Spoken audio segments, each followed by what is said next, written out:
Executive Director here at the Loudoun Museum. Yay. I thank you all for coming and joining us this evening for an incredible presentation. I'm just going to say a few words about our guest. But first, I just want to mention that this is the third in a series of speakers that we are having related to our newest exhibit to open, Life, Liberty, Loudoun, Revolutionary Stories, where we're examining stories of the people of Loudoun during the Revolutionary era.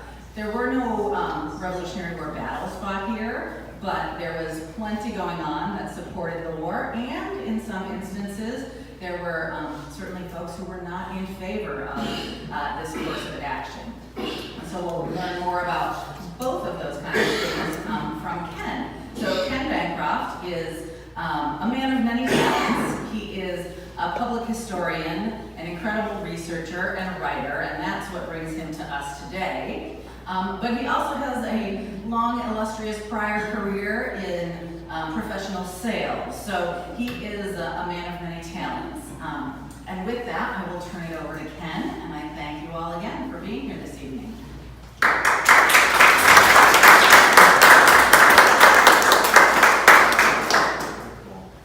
Thank you, Carrie. Thank you. Can everyone hear me all right? I'm actually really honored to be here. It was in fall of 2023 that I stepped into this room for the first time, and there was all these people talking about local history and the things that they were doing in preparation for the commemoration of the 250th anniversary of the American Revolution.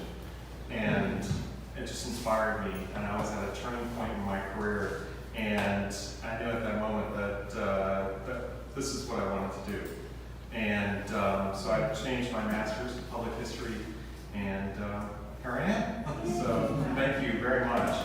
I'm really excited, and I especially want to thank Carrie and McKenna for their help. There's a number of local organizations that I reached out to, and they were very helpful as well. You know, Thomas Balch Library, the historic records, obviously. But to learn more about Thompson Mason as well, I reached out to Guston Hall, the William and Mary Swem Library, the Library of Virginia, and Jerry Lynn McGregor from the Stafford Historical Society. She was really fun to talk to about Thompson Mason, whom, in the words of our beloved John Fishback, oh, he's a hard one to pin down because he's everywhere. Nicholas Creswell's journey is a 3-year journey around British American colonies with a heavy emphasis on Virginia and especially Loudoun County, which will be the focus of our talk tonight. We will not have time to discuss the portions that cover his experiences in Barbados, the Ohio Valley, or New York, which deserve their own study. But if you are interested, please check out the book or the online version, which I have been assembling in blog format at nicholascreswell.blog. That's kind of how this all started. It was a public history project, a free project, where I thought I'd learn how to do this, and it turned into an experience where I've learned more about Loudoun's history than I ever thought because of this guy. So feel free to check it out. We're recreating each diary entry 250 years after the fact, so it's been fun. There are a few sources. Oh shoot, how do we do that? We've all been Let's try that. All right, there we go. There are a few sources from which I derived the majority of the information for this talk. The original version of Nicholas Creswell's journal was edited and published in 1924 by a descendant of Nicholas and remained our only source until 2009, when Harold B. Gilger from the Colonial Williamsburg Foundation and Dr. George M. Curtis III of Hanover College published an unabridged version entitled A Man Apart. The annotations in Gill and Curtis's edition of Creswell's journal are an excellent resource for obtaining details about a good portion of people and events in this chronicle and will be used a lot during this presentation. And lastly, Kathy O. Gill of George Mason University published an article entitled A Meteor and a Generous Mind that is pretty comprehensive comprehensive on Thompson Mason. And then there's a core source of 5 George Masons by Copeland and McMaster. The full bibliography will be posted on my Crestwell blog as mentioned earlier.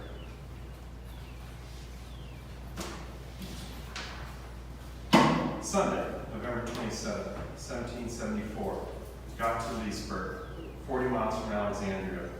The land begins to grow better. A gravelly soil and produces good wheat, but the roads are very bad, cut to pieces with the wagons. I don't think they've changed much, have they? These were the words of a young Englishman upon arriving in Leesburg for the first time while on his way to serve in opportunities in the Shenandoah Valley.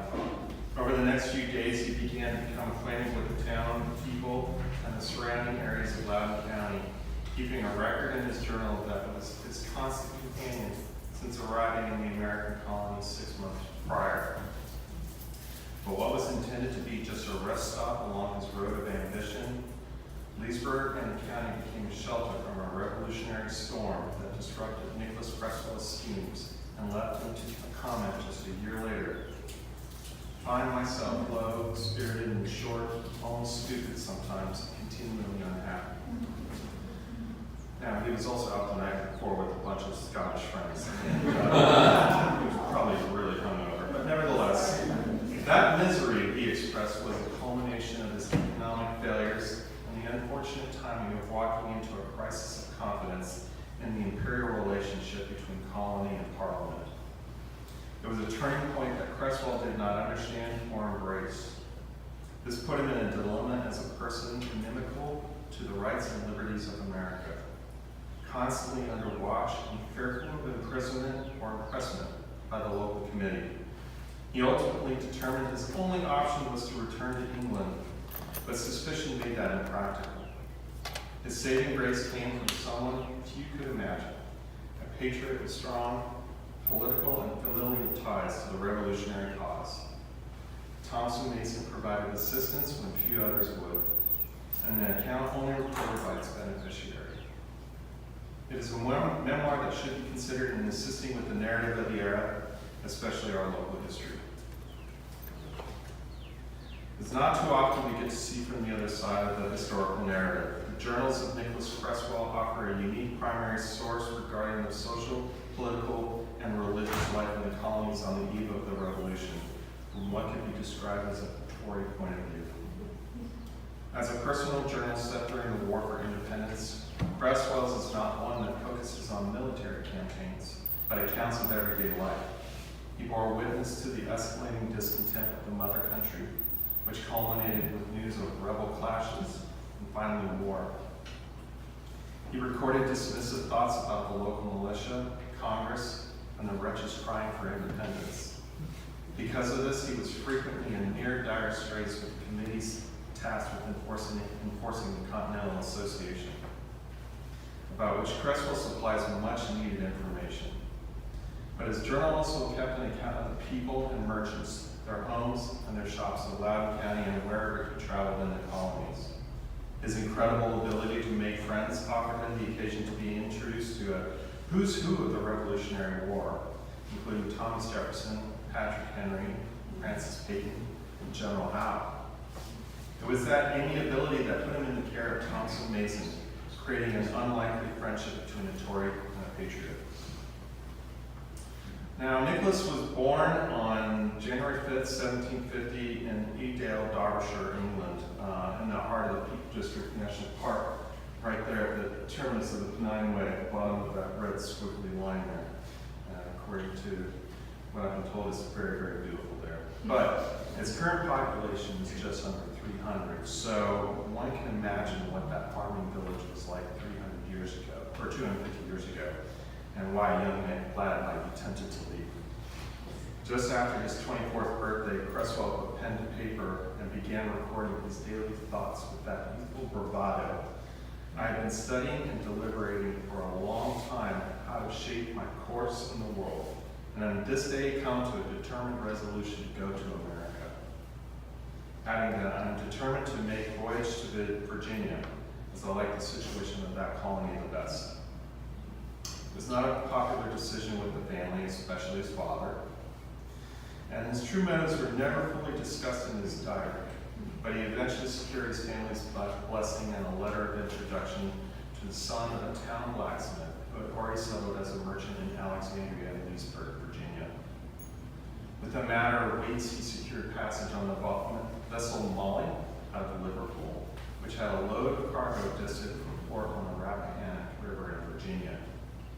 He set about arranging his travel gear, including a special sea chest fashioned with a false bottom to conceal valuables, which proved fortunate as events unfolded in Virginia. After 5 weeks of tempests and seasickness, the adventurer landed in Urbana. While waiting for a sloop to take him to Alexandria, he got his first impressions of colonial farming life in Lower Maryland, which did not impress him. His own experience made him feel that he could do better, but his enthusiasm was halted by a fever, which almost derailed his mission. Once he was mended, he made his way up the Potomac, and on July 11, 1774, Cresswell finally arrived in Alexandria to begin his American enterprise. There he produced his letters of introduction to Mr. James Kirk, who embraced him and allowed Cresswell to make, quote, his house my home as long as I stay here. Kirk was a prominent member of Alexandria's colonial merchant class, going back at least to 1762, Alexandria and Leesburg as his main hubs. Cresswell mentions a shop and a distillery in Leesburg at different points in his journal. He was also active politically, having signed the Fairfax Non-Importation Association in 1770, and was a member of the committee for the county, as detailed in the 1774 Fairfax Resolves, alongside George Washington, George Mason, William Ramsey, John Carlyle, among others. The fact that Cresswell does not mention any of this in his journal is interesting. As will be shown, Nicholas was not sympathetic with the American cause. And even though Cresswell and Kirk were kinsmen of the sort, they did have occasion to disagree politically, usually over many drinks. After the war, Kirk was elected mayor of Alexandria in 1785 and then died the following year. In Leesburg, he was very active, and Cresswell often accompanied Kirk here on business. Kirk appears 7 times in the deed books, including the purchase of Lot 23, which is across from the courthouse on Market Street, from his business partner Josiah Moffett, and the sale of Lot 49, present-day Cornwall and Ward Street, to Septimus Levering on November 28, 1776, which was witnessed by Cresswell. Now, unfortunately, the courthouse doesn't have the original, because the custom at the time was the person who kept the deed, or signed the deed, kept it. But the facsimile, which is on the courthouse records, which is the official record, is in there. And we can see here, right here, they copied Cresswell's signature. And so we have proof that he was here. And alongside his new pal around town, a gentleman by the name of Patriot. And this is just the first in a series of entries where we see Cresswell interact with the people of Loudoun County. We do have a signature for Kirk on a deed in the enslaved papers collection at the Loudoun County Clerk of the Court Historic Records Office. James Kirk and Louisa Dardis sold, quote, 1 Negro slave, Mary, and her future increase to Alexander McIntyre for 1,000 pounds current money in Virginia in 1780. Although there is no question that Nicholas encountered slavery in the colonies daily, scant mentions in Cresswell's accounts, especially the further west he went from the tidewater plantations and ports. Cresswell wrote his observations only when he witnessed something curious, such as a social event or a calling, when he acknowledged the barbarism of discipline or degradation. In Alexandria, he eviscerated John Muir for fathering 5 children with a slave and not caring for them, calling him out as, quote, lost to everything, every feeling of humanity in a degree worse than a brute. The full scope of chattel slavery came into focus when he observed the disturbing realities of the slave trade in Barbados, commenting on the cruelty of their nakedness and calling the practice horrid and unjust. As one reads through the journal, it is evident that Cresswell is what could be called a people person. Perhaps that was part of the impetus for leaving rural England. Everywhere Nicholas traveled, he was welcomed as a guest to people's homes, made adventures over coffee, or joining their revelry in bars. These are the parts that Nicholas is probably best known for. Quote, this being the anniversary of St. Andrew, the titular saint of the Scotch, was invited to spend the evening with Captain William Douglas and a number of Scotch guests, have been genteelly treated and now going to bed drunk. Douglas's estate was north of Leesburg and named for Garland in Scotland. I'm not sure if I pronounced that right. But according to Gill and Curtis, Douglas held pretty much every office in Loudoun County, including sheriff, and was captain of the county militia in 1777. Creswell's journal is chock full of these references, and my hope is to have all of them indexed and up on the blog at some point.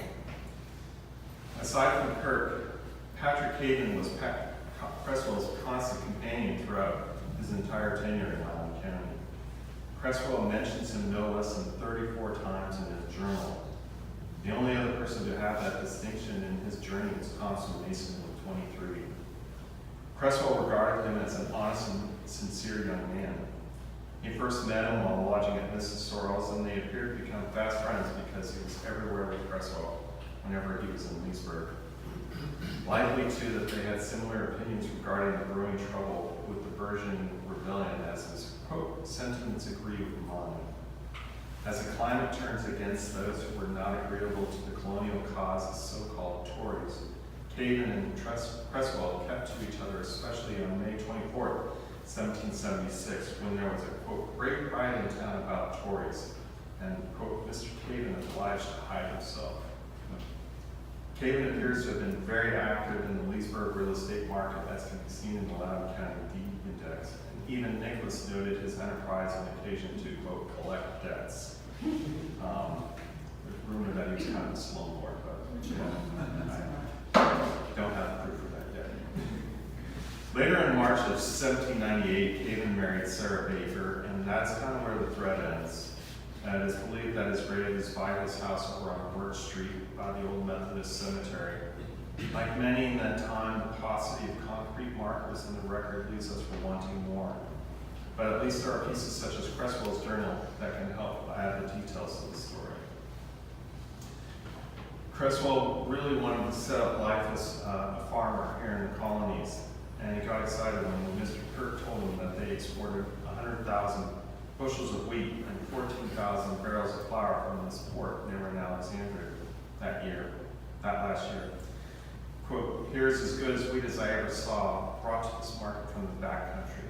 This was springboard a plan for Nicholas to achieve his goal of establishing himself as a successful farmer on the frontier. The opportunities around Leesburg, however, were sparse as it was, quote, monopolized and consequently thinly inhabited. Gravelly soil in general. Sounds like my garden. Cresswell really fell in love with the land available in the Shenandoah Valley and thought it ideal for wheat and agriculture. But that land became too expensive for Cresswell, as we will see.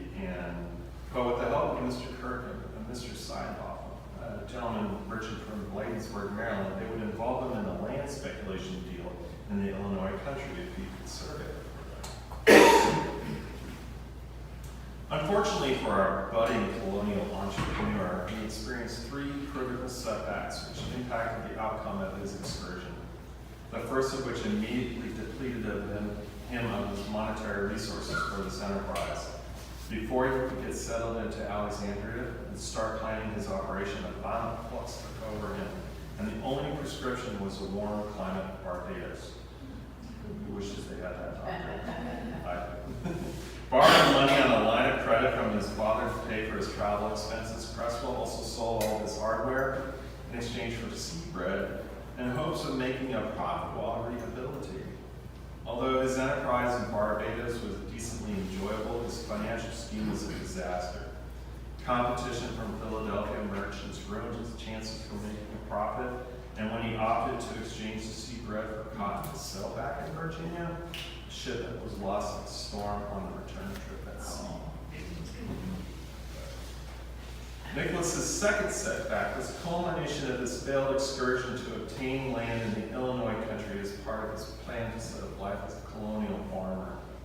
This section of the journal bears its own discussion as it contains copious details about the topography, fauna, especially all the buffalo they shot, prehistoric and colonial sites, military, diplomatic, religious, history, and people.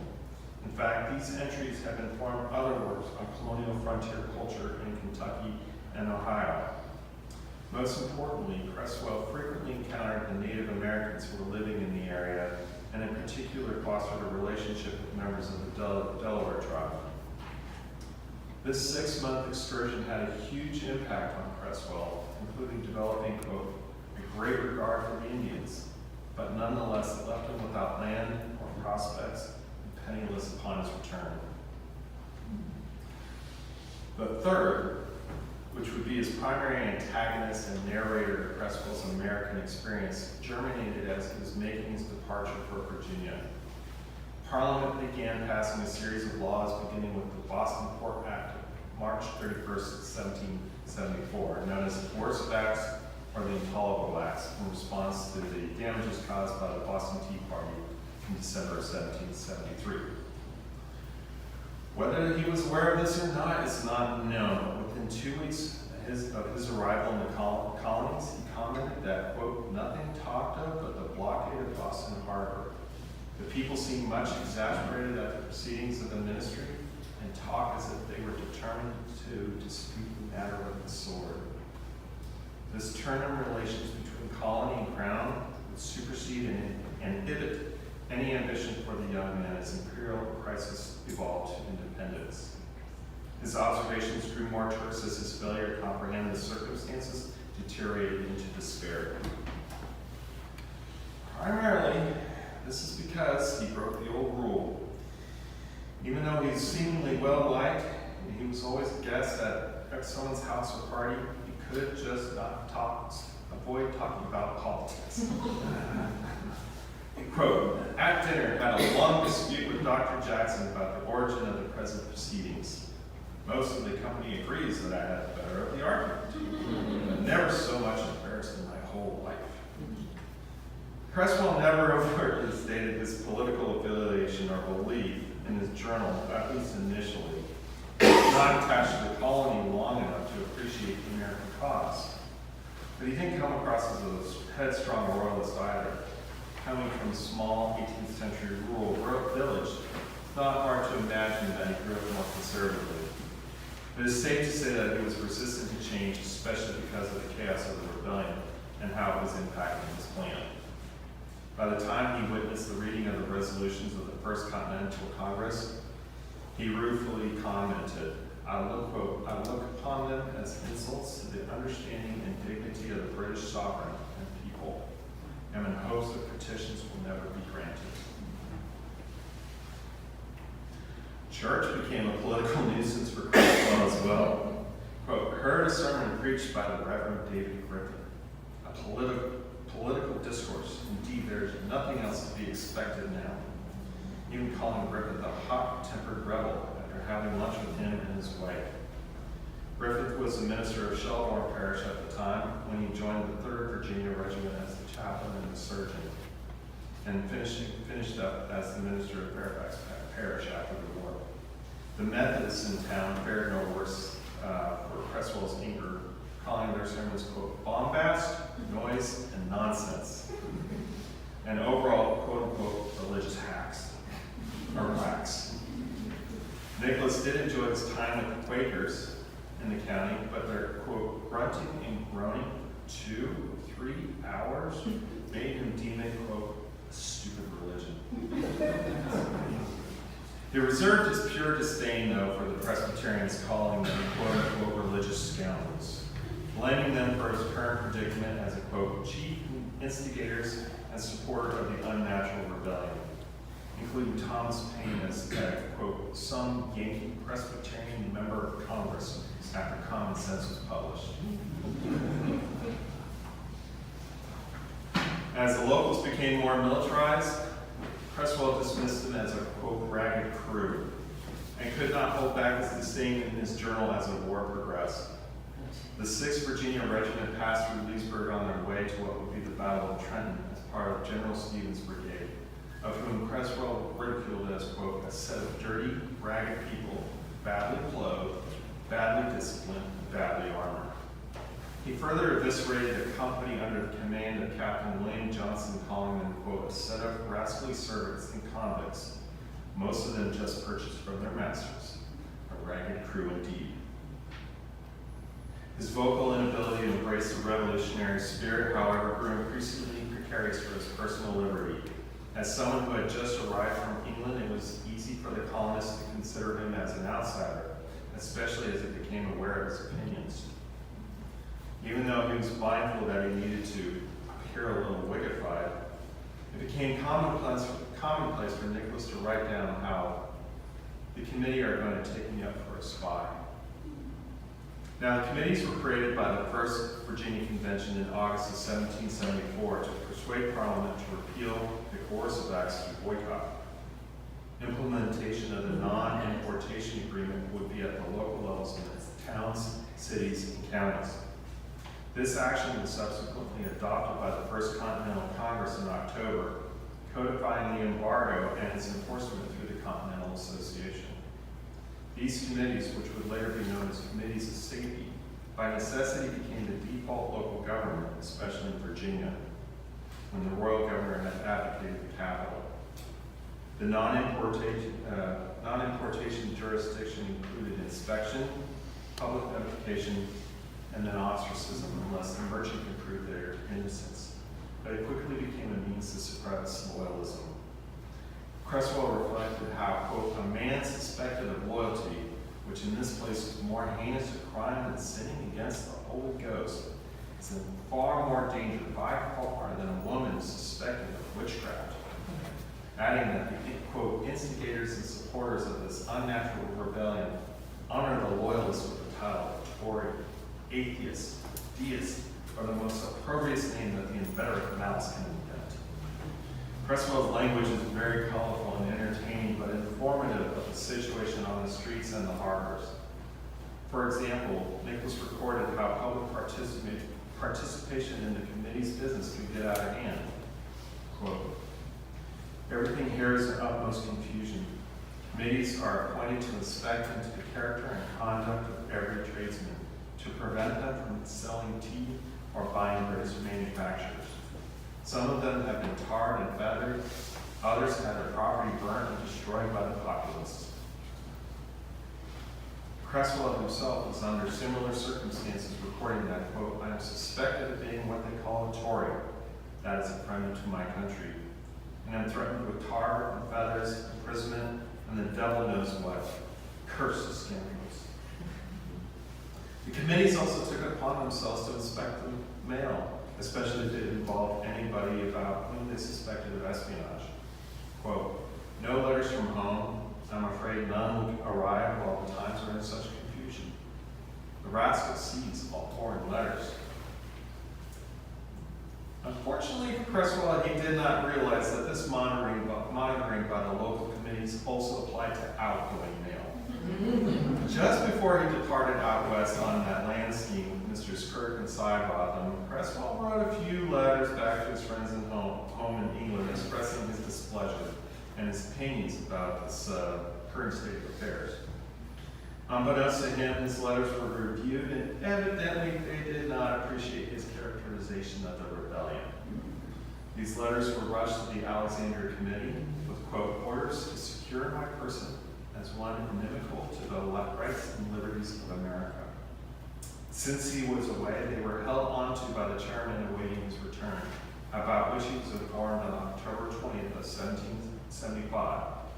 He later confessed his situation in his journal that a meeting of the committee were immediately called, and they thought proper in their great wisdom and prudence to make a resolve that the body of Nicholas Creswell should be committed to the care of the jail keeper, until he, the said Nicholas Creswell, was fully convinced of his political errors. In short, I was arraigned, tried, condemned, and the sentence nearly put into execution before I knew anything about it. Thus began the worst part of Creswell's experience in America, where he was caught in an existential void that revolution has a knack of creating. Quote, I am now in a disagreeable situation. If I enter into any sort of business, I must be obliged to enter into the service of these rascals and fight against my friends and country to call upon. On the other hand, I am not permitted to depart the continent and have nothing if I am fortunate enough to escape to jail. I will live as cheap as I can and hope for better times. Within a matter of weeks, it was decided that Cresswell would remove himself from his troubles in Alexandria and lay low in Leesburg. Mr. Kirk, always available, set Nicholas up to help his bookkeeper, but in order to protect Cresswell, quote, this must be kept a profound secret, and I'm always employed by him, though I receive no wages, only my board, such is the fashion of the times. For a year and a half, Cresswell hibernated in Loudoun County, growing ever more depressed with frequent bouts of drunkenness and sickness during that winter of despair. Ever resourceful, though, he eventually holed up at Cattail Run in April of 1776, in an agreement with Mr. James Booker to manufacture saltpeter, or potassium nitrate, which allowed him to make a little money to get by. It would, quote, take off all suspicion and I can live cheaper than in town. It's so true to this day. It is at this time when we get our first introduction to Mr. Thompson Mason. April 24th, 1776. Dined at Mr. Mason's. What sounds like an appointment or reminder will reveal itself to be an introduction to the most important person in Cresswell's American experience. Cresswell became a frequent guest at Raspberry Plain as Mason had pledged to him his, quote, house and assistance in anything that lay in his power. This is a curious turn in events for a suspected Tory spy, as Thompson was not only related to, but heavily involved himself in the revolutionary movement. Thompson Mason was born in 1733, the youngest of three siblings in a family that had grown in prominence in Virginia as planters and statesmen like the Lees and the Carters. Thompson was still an infant when his father, George Mason III, died in an unfortunate accident, leaving himself, his older brother, George Mason IV, the future of Custom Hall, and his sister Mary, in care of their mother, Anne. Not enough can be said about how Anne managed the family business. Interests until her children became of age. And this would actually really be a great subject to investigate further. She guaranteed that Thompson and Mary would have their own hereditary assets, including 10,000 acres in Loudoun County. This land would place Thompson in an esteemed position to be one of the original trustees of the town of Leesburg. His older brother George would eventually take his inheritance and ensured that Thompson received the funds to send him to London to study law. Following the footsteps of his grandfather, Stevens Thompson, Thompson was admitted to the Middle Temple in 1751. The Middle Temple was one of the four orders of court, a system of training barristers in England, which dates all the way back to the Middle Ages. Thompson would remain there until 1756, where, among other things, he befriended John Dickinson, with whom he would maintain correspondence. Back in the colonies, Thompson established himself as a successful lawyer, and he married Mary King Barnes of Maryland. Thompson represented her father's business interests, including tobacco and slave trading. After his mother's death, Thompson moved back to Virginia and lived at Chappawampsick, where he twice represented Stafford County in the House of Burgesses in the 1760s, including attempting to repeal the Stamp Act. He was also involved with Richard Henry Lee and Francis Lightfoot Lee as a co-signer of the Westmoreland Resolutions, or the Leestown Resolves, which protested British policies and created the Westmoreland Association, which can be viewed as a prototype of the Continental Association of the following decade. Mason was also on the committee in the House of Burgesses, which was asserting Virginia's rights as opposed to the Townsend Acts. It was at this time when Thompson began writing pamphlets for publication in the Virginia Gazette under the name of British American, arguing for the legal basis of colonial rights based on their charters, as opposed to Parliament, and ultimately it was the colonies who had the right to tax themselves. In 1771, the Masons, replete with 4 children, claimed to live at Raspberry Plain, property that Mason had bought from Campbell back in 1760, although his wife passed prior to moving in. He remained active politically and continued his British American pamphlets in the wake of the Coercive Acts. He once again argued for the freedom of rights in the colonies, but cautioned Virginians against hasty and reckless actions and implored them to act with honor. He did not approve of non-importation at this time, reasoning that the dispute was with Parliament and not with the merchants and tradesmen who would be affected. As you can see, he wrote, "For you ought to have more gratitude than attempt to ruin the families of those who have been kind enough to furnish you with the elegancies and necessaries of life." Mason also explored the idea in that summer of 1774 that the Virginia colonies should prepare for a government shutdown, if you will, by electing a new set of representatives to present a united front, which, as Patriot McGill argued, was, quote, to make Parliament back down without a resort to violence.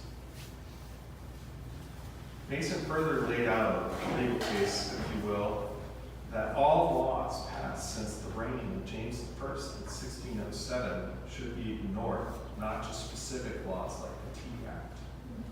They were unenforceable by the legal nature between the colonial charter and the crown, of which Parliament was outside of its jurisdiction. All Americans needed to join together to remind the king of this, and if he failed to adhere to this, then it just wasn't going to work out. He signed the last of his 9 letters with his real name.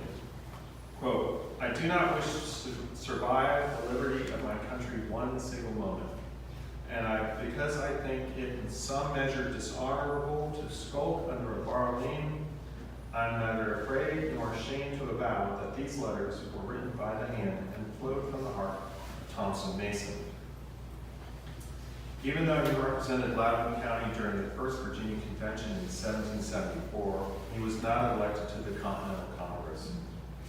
It was at that point he decided to take a back seat, believing that the escalating rebellion was really provoked by Parliament to, quote, engage all of America in a civil war. So, why then would a devout patriot, Loudoun's founding brother, if you will, associate and take compassion upon a young man under constant suspicion by the local committees? In fact, Thompson tried but failed to obtain a seat with the committee in August of 1775. But this was probably ruined by his stance on non-importation. There have been some speculations such as loneliness as a widower, or a believer in honor, due process, because of his career as a barrister. One explored avenue is that Thompson's son, Stephen Thompson Mason, was serving in the Virginia militia, and then would serve also as an aide-de-camp to George Washington and the Continental Army. As he was much older than Cresswell, he may have been thinking of his son. There are no letters or documents to give direct clues, just Cresswell's account. What is revealed towards the end of the journal when Cresswell was out of harm's way is that Mason intervened on Nicholas's behalf when he was being tried in absentia by the Alexandria Committee in October 1775, paying for his bond to keep him out of jail or impressed into the army, quote, unsolicited and unknown to me. Cresswell was informed of this act through a letter in which Thompson Mason explained what had happened and that through his influence, Nicholas could stay out of jail if he promised not to leave and go home for a period of time. It was the leash that would continue to harass Cresswell until his eventual return to England. Mason stepped in when Nicholas needed help the most, unbeknownst, and a full 6 months before Cresswell mentioned that first dinner invitation in April of 1776. Mason agreed that Cresswell should return back to England when his parole was over, and procured letters of introduction for the young Cresswell to meet with Thomas Jefferson and Francis Lightfoot Lee at the Congress in Philadelphia, in the hopes that he would legally secure passage to New York. Based upon that letter, Nicholas was able to get to New York, But unfortunately for him, he ran into a Presbyterian parson from Virginia who was serving with the Virginia Regiment in New York. That parson, Parson Thompson, recognized the Englishman from a previous political dispute, and suspecting he had erstwhile designs, securely sent Creswell back to Leesburg with an escort. Mason again kept Creswell out of prison and continued offering him hospitality at his house. He even tried to enlist Creswell's help as an engineer with the captain's rank in the Continental Army, but Nicholas politely refused. Somehow this did not deter Mason's affection, and resolved in the spring of 1777 to write a letter of introduction to the governor of Virginia, Patriot Henry, for the passage to a British ship. Creswell wrote that it was a bittersweet moment, contrasting the promises of a new land destroyed by Loudoun. Quote, I am unhappy to find my designs frustrated and proved abortive, all my favorite and long concerted schemes, quote, vanish like the baseless fabric of a vision and leave me a wreck behind. That quote is from Shakespeare's The Tempest. Before Nicholas departed for Alexandria and then Williamsburg, Creswell was once again harassed by the local committee. He was already on thin ice for not giving a kiss to the daughter of a local committee member. We call that daughter, quote, an ugly jade. And that committee member then kept him under constant watch. Creswell's chest was searched for treasonable papers, a lot of alliteration, and they took away some of his treasures from his Ohio experience. After a day of reviewing what papers they could find, quote-unquote, court of inquisition, as Creswell called them, found nothing subversive to the United States, a relief to Nicholas because the idea of going to prison for 5 years or paying a hefty fine filled him with fear. Thompson's final act was to extract a promise out of Creswell that went well beyond the parameters of the freedom dictated by the local committee. Creswell reported later that from Mason's assistance, Creswell was forbidden to enter into military service with the British for 12 months from that day. It is obvious that the two of them had an open and honest relationship, and that honor was paramount. Quote, he extorted this promise from me out of a principle of humanity extended to my parents. After a night of drinking with his friends, including Hayden, Creswell departed Leesburg for the last time on April 19, 1777, and settled his accounts with Kirk, whom he, quote, called my worthy friend, and reflected how Kirk, quote, always behaved to me with great friendship, complacence, and hospitality. Creswell's American odyssey ended in the most dramatic of fashions.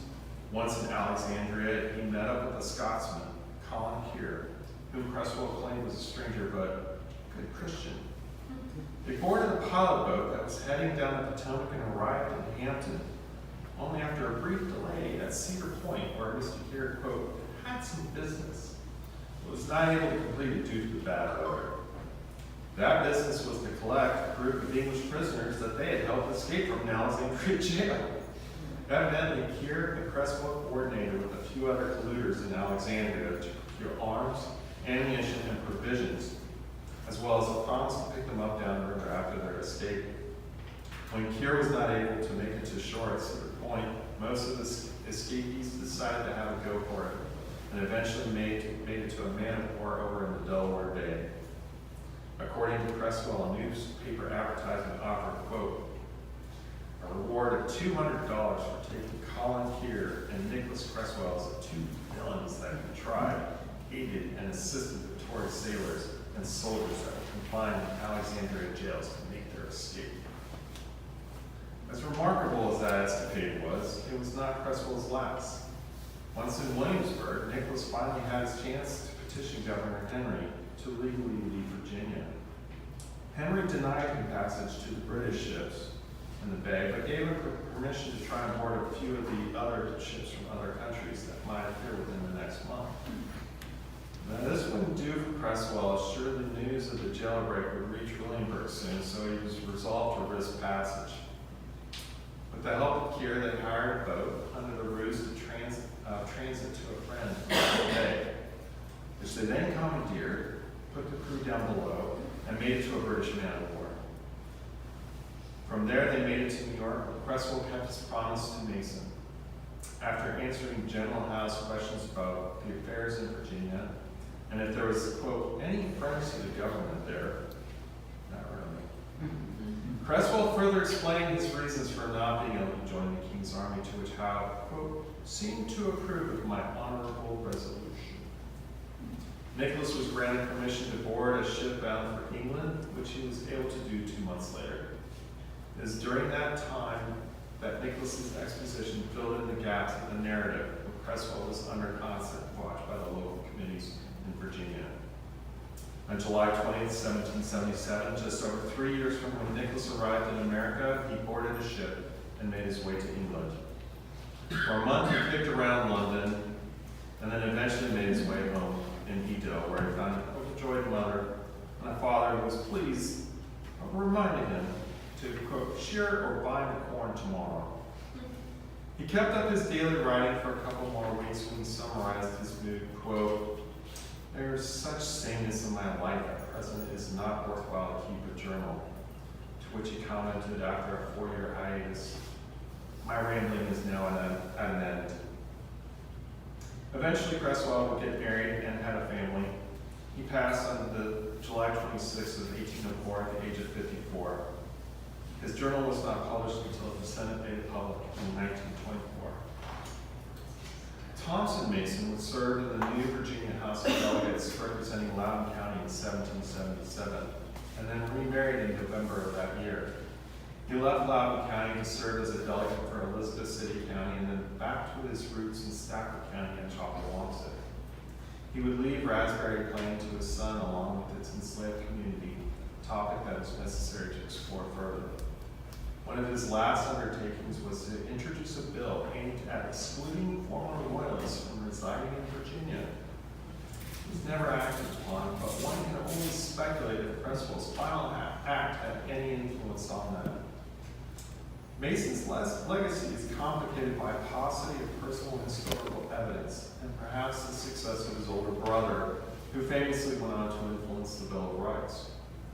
Indeed, when reviewing Dr. Moses Tyler's seminal work, A Literary History of the American Revolution, for the historical magazine, the William and Mary College Quarterly, Professor Leslie Hall bemoaned the exclusion of Thompson Mason's Letters of a British American, which were, quote, better than many of Professor Tyler's own extracts. And that was over 100 years ago. By all accounts, he was a brilliant lawyer. St. George Tucker said he was, quote, esteemed to be the first lawyer at the bar. But he was also all over the place, not just in a physical sense. Thomas Jefferson wrote to James Madison about who could be counted on for passage on a piece of legislation. Of Thompson, he said, T. Mason is a meteor whose path cannot be calculated. All the powers of his mind seem at present concentrated on one single object, producing a convention to new model the Constitution. Unfortunately, Thompson died in 1785 before the convening of that convention. But the trail of evidence in the various archives reveal a patriot, which would paired with Cresswell's journal, was one who showed compassion. Nicholas Cresswell's bacchanalic reputation and penchant for epithets such as damned scoundrels make for a humorous aside in the larger story of the War for Independence. Upon further examination, however, his daily thoughts reveal a primary source full of information that is tied to Loudoun County's local history experience. Since its publication in 1924, Cresswell's journal has amended Loudoun's story in the comprehensive works of Harrison Williams, Charles Poland, and beyond. Every corner Nicholas turned, he seemingly ran into another person of interest, whether they be the mightiest of politicians or the humblest of merchants, a frontier legend or a knowledgeable Native American woman, a slave, a patriot, or a Tory. David Lowenthal famously wrote, "The past is a foreign country," and with Dave Cresswell as one of our guides, Loudoun's past becomes more familiar. Each entry gives an additional detail of the people, customs, and careers at the end of the colonial era, especially Thompson Mason.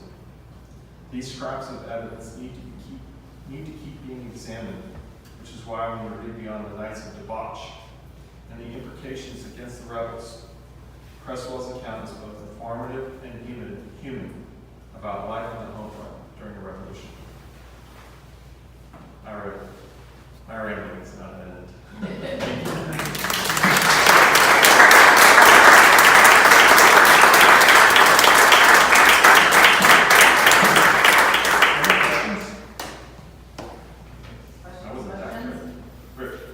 Did you get a sense that his many Scottish companions here in Leesburg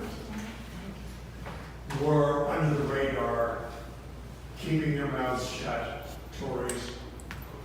That's a really good question, and I don't know if I have an answer for that. Because I feel like I'm scratching the surface on who these people were specifically.